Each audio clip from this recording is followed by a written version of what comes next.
তাই আমি বাংলার মানুষের কাছে হাত জোড় করি, একজন সনাতনী হিন্দু ছেলে হিসেবে আমি জানতে চাই যে এই রাজ্যে পুজো করাটা অপরাধ কিনা। সাজি এসে কালকে প্রদীপ প্রজ্বলন করেছেন, সেই প্রদীপের অগ্নিশিখায় অনেকের গাত্রদাহ হয়েছে। ফলে এরকম অবস্থায় এই টানাপোড়েনের মধ্যে আমাদের পক্ষে পুজো চালানো সম্ভব। পুলিশ 22 এপ্রিল 2025 পেহেলগাঁওয়ে আতঙ্কবাদী হামলায় প্রাণ দিয়েছিলেন প্রায় 26 জন ভারতীয় এবং তার ফলস্বরূপ ভারতীয় সেনা যে বীর পরাক্রমশালী অপারেশন করেছিলেন, যা আমরা জানি অপারেশন সিন্দুর নামে, এবং সেই অপারেশন সিন্দুরের ভিত্তিতেই কলকাতায় সন্তোষ মিত্র স্কয়ার দুর্গাপুজো 2025-এর উদ্যোগে তৈরি থিম অপারেশন সিন্দুরে ইতিমধ্যেই সাড়া ফেলেছে বাংলা তথা গোটা বিশ্বব্যাপী বাঙালির হৃদয়ে। যাই হোক, উদ্বোধনের পর এই পুজো মণ্ডপের সামনে অতিরিক্ত ভিড় এবং তার জেরেই পুলিশের সঙ্গে পুজো কর্তৃপক্ষের দ্বন্দ্ব। তাই বর্তমানে এই দ্বন্দ্বের জেরেই বন্ধ হতে চলেছে সন্তোষ মিত্র স্কয়ারের এবছরের দুর্গাপুজো। কেন এই বাকবিতণ্ডা, কেনই বা বন্ধ হবে এই পুজো, সেই সকল তথ্যই আপনাদের সামনে তুলে ধরছি এই ছোট্ট ভিডিওটির মাধ্যমে। তবে নিজে কোনো কথা বলবো না, আপনারা সরাসরি শুনুন পুজো কমিটির অধ্যক্ষ শ্রী সজল বাবুর মুখ থেকেই। হাজার হাজার এই মুহূর্তের দর্শনার্থী, পূজা অনুরাগী, দলমত ধর্মবর্ণ নির্বিশেষে যারা আমাদের সন্তোষ মিত্র স্কয়ারের অনুগামী, তাদের প্রত্যেকের উদ্দেশ্যে এবং আমার সংবাদ মাধ্যমের ভাইদের উদ্দেশ্যে আমি দু চারটে কথা বলবো। গত 4 মাস আগে থেকে, একদম ঠিক 4 মাস আগে থেকে পুলিশ আমাদেরকে বিভিন্নভাবে চিঠি দিয়ে যাতে আমরা পুজোতে ভালোভাবে পুজোটা না করতে পারি তার পরিকল্পনা করেছে। প্রথম চিঠি আমরা পেয়েছিলাম 14/5/2025, আর আজকে কত 27/9, মানে 4 মাসেরও বেশি আগে তারা আমাদের প্রথম চিঠি দেয়। পরপর তারপর বিভিন্ন পর্যায়ে আমরা 4-4টে চিঠি পেয়েছি, 3টি চিঠির উত্তর দিয়েছি। বিষয়টা যেটা হচ্ছে, গতকাল থেকে আপনারা দেখেছেন আমাদের অঞ্চল সহ আমাদের আশেপাশের 48, 49, 50, 51 তার যত গলি আছে, যত রাস্তা আছে, সেখানকার যত পুজো আছে, সবই প্রায় ব্যারিকেড করে দেওয়া হয়েছে। সেখানকার স্থানীয় মানুষও ঢুকতে বেরোতে ভীষণ অসুবিধার মধ্যে পড়ছে। মানুষ ট্রেন ধরতে পারছে না, এমনভাবে পুলিশ ব্যারিকেড করেছে, যার ফলে কোথাও কোথাও দর্শনার্থী এবং ট্রেন যাত্রীরা তারাও কোথাও কোথাও সেই ব্যারিকেড নিজেরা ভেঙেছেন। সেই ভিডিও আপনারা অনেকে দেখেছেন, আমার কাছে এরকম বহু ভিডিও আছে। সরকারের বিরোধী পক্ষ যেভাবে যখন আইন অমান্য আন্দোলন, নবান্ন অভিযান করলে যে ধরনের রেলিং দিয়ে, যে রেলিংকে পাকাপাকিভাবে রাস্তায় গেঁথে, যে বিরাট বিরাট আকারের রেলিং, জেলের প্রাচীরের মতন রেলিং দিয়ে বহু রাস্তা বন্ধ করা হয়েছে। সন্তোষ মিত্র স্কয়ারের লোক প্রথমবার হচ্ছে না, আমরা ছোট বয়স থেকে আমরা এখানে লোক দেখে এসে অভ্যস্ত। এই অবস্থায় গতকাল থেকে পুলিশের হ্যারাসমেন্ট চলছে। কোনো স্টল যারা আমাদেরকে আর্থিকভাবে সহযোগিতা করেন, সেই স্টলের মুখে পুলিশ দাঁড় করিয়ে ব্যারিকেড করে দেওয়া হচ্ছে। চওড়া রাস্তা থাকা সত্ত্বেও প্রাণ যাবে এমন ছোট ছোট রাস্তা দিয়ে মানুষকে পাস করানো হচ্ছে। আমি গতকালও আমি সোশ্যাল মাধ্যমে বলেছিলাম পরিকল্পনা তারা চূড়ান্ত করে ফেলেছে। ধাপে ধাপে বিভিন্ন পর্যায়ে আমাদের থিম যেহেতু অপারেশন সিঁদুর অনেকের সহ্য হয়নি, আপনারা জানেন। তারপর অমিত শাহজি এসে কালকে প্রদীপ প্রজ্বলন করেছেন, সেই প্রদীপের অগ্নিশিখায় অনেকের গাত্রদাহ হয়েছে।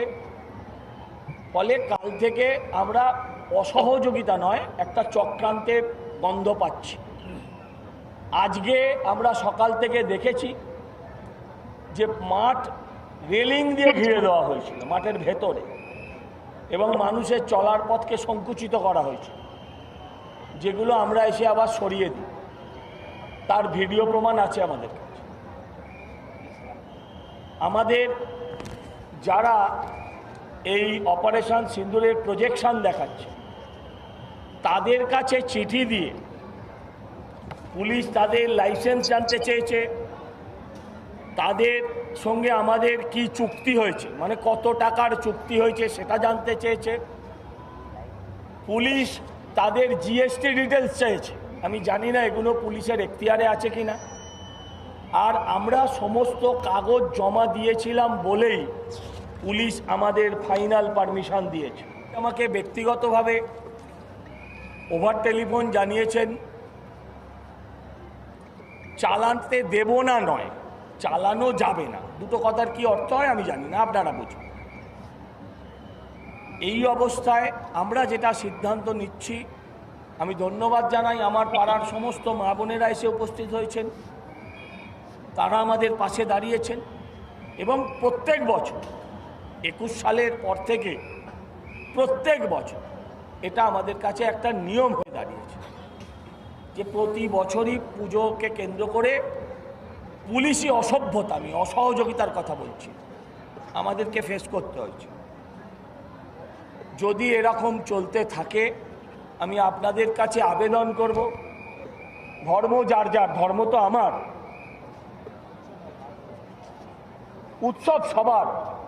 তাই যারা উৎসবে মেতেছেন, যারা ধর্মতে আবিষ্ট হয়েছেন, তাদের প্রত্যেকের কাছে আমার করজোড়ে অনুরোধ, আবেদন, এরকম চলতে থাকলে আমাদের পক্ষে পুলিশের সাথে লড়াই করে আন্দোলন করা, পুলিশের সাথে মারপিট করে ঝগড়া করে প্রতিনিয়ত প্যান্ডেল বন্ধ করে আবার চালিয়ে পুজো করা সম্ভব নয়।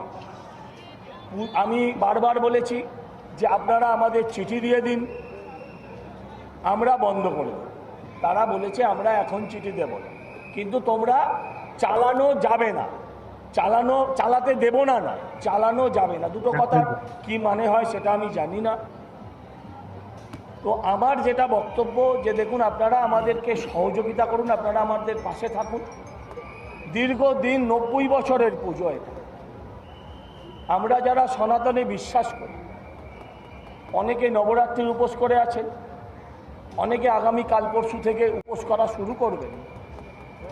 এরকম অবস্থায় এই টানাপোড়েনের মধ্যে আমাদের পক্ষে পুজো চালানো সম্ভব না।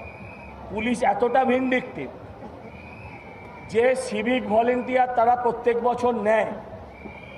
স্থানীয় অঞ্চলে যত সিভিক ভলেন্টিয়ার ছিল সমস্ত সিভিক ভলেন্টিয়ারদের তারা আজকে বসিয়ে দিয়েছে, কারণ তাদের ধারণা এই সিভিক ভলেন্টিয়াররা আসলে পুজোর পক্ষে থাকবে। হাত জোর করে একজন সনাতনী হিন্দু ছেলে, এর আগেও আমরা দেখেছি সাগরে আর একটা অপারেশন সিঁদুর বন্ধ হয়েছে।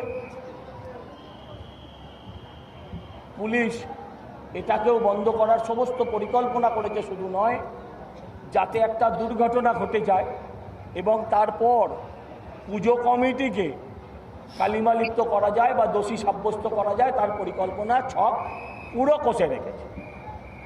এরকম অবস্থায় আমি বাংলার মানুষের কাছে হাত জোর করি, একজন সনাতনী হিন্দু ছেলে হিসেবে আমি জানতে চাই যে এই রাজ্যে পুজো করাটা অপরাধ কিনা। এই রাজ্যে দেবী দুর্গার আবাহন, এই রাজ্যে দেবী দুর্গার পুজো অপরাধ কিনা সেই সিদ্ধান্ত বাংলার মানুষ। কিন্তু আমি জানি অসুবিধা কোথা থেকে হচ্ছে, তাই আমি অনুরোধ করছি আপনাদের কাছে, আপনারা আমাদের পাশে দাঁড়ান। এই অবস্থা চলতে থাকলে আমরা একটু অপেক্ষা করব, আমরা চালু করার চেষ্টা করব, আমরা সরকারি নিয়মকানুন মানব। কিন্তু সরকার যে চক্রান্ত করে 40 ফুটের রাস্তাকে গার্ডরেল দিয়ে বন্ধ করে 15 ফুটের রাস্তা দিয়ে মানুষকে গরু গাদার মতন, যেখানে 700 মিটার হাঁটলে মাঠে পৌঁছে যাওয়া যায়, সেখানে 3-3.5 কিলোমিটার, মানে এখান থেকে সুরেন্দ্রনাথ কলেজ ছবিগড়, সেখান থেকে মহাত্মা গান্ধী রোড, সেখান থেকে সেন্ট্রাল এভিনিউ, এরকম বিভিন্ন রাস্তা ঘুরিয়ে 15 ফুট ব্যারিকেডের মধ্যে দিয়ে মানুষকে ঠেলে দেওয়া হচ্ছে। মানুষের জীবন নিয়ে পুলিশও যেমন বলছে যে আমরা খেলবো না, আমরাও বলছি আমরা খেলতে রাজি। প্রতি বছরের মতো এবছরও সন্তোষ মিত্র স্কয়ার দুর্গাপুজো কমিটি যে থিম তৈরি করেছেন, যা জনসাধারণকে উদ্বুদ্ধ করে এবং মানুষের মধ্যে দেশপ্রেমের শুভ চেতনাকে উদ্বুদ্ধ করে। তবে এই পুজো এখন সংকটের মুখে। এ বিষয়ে সজলবাবু যা বললেন তাতে স্পষ্টই বোঝা যায় এই পুজো রক্ষার সমস্ত দায়িত্বভার এখন জনসাধারণের মুখে। এ বিষয়ে আপনাদের মতামত কি সেটা অতি অবশ্যই লিখে জানাতে ভুলবেন না। তবে আজকের এপিসোডটা আর বাড়িয়ে নিয়ে যাব না, আগামী পুজোর দিনগুলো আপনাদের অত্যন্ত ভালো কাটুক এই বলেই এপিসোডটি এখানে শেষ করছি। ধন্যবাদ।